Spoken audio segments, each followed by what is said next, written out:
And there are also questions about what kind of security measures were followed before and after the shooting.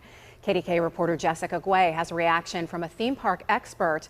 She joins us live now at Kennywood. Jess, what are you learning today? Well, the theme park consultant I spoke with said people in the industry have been looking at ways to prevent and handle situations like the shooting that happened here at Kennywood. He said some parks even have active shooter protocols in place. A night at Kennywood Park for Phantom Fall Fest became terrifying and tragic Saturday. 3 people were injured in a shooting.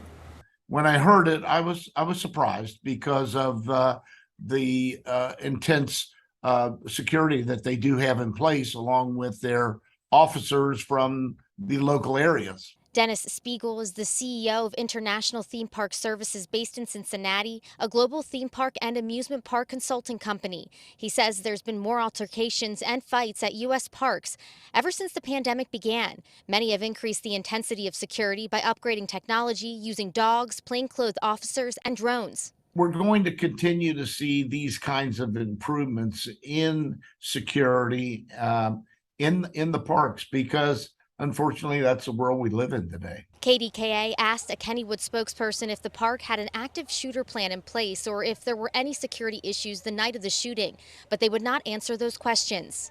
Parks around the world have been ramping up their active programs, which include active shooter programs, what to do, how to evacuate, how to get the police in, take care of both their guests and their employees. Some park goers who were sent running and hiding told KDKA they were concerned with security before the shooting, and when it happened, there was no organization or communication.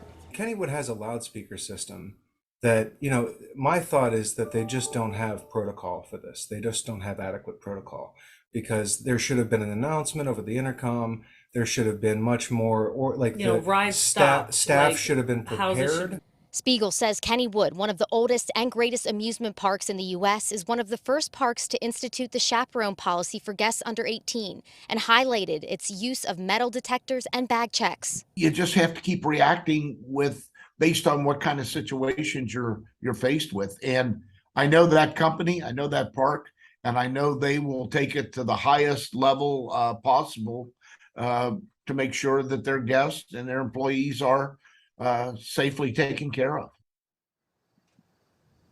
A Kennywood spokesperson told KDKA they're collaborating with the investigation as well as reviewing park practices in advance of reopening this Friday. Live in West Mifflin, Jessica Guay, KDKA News.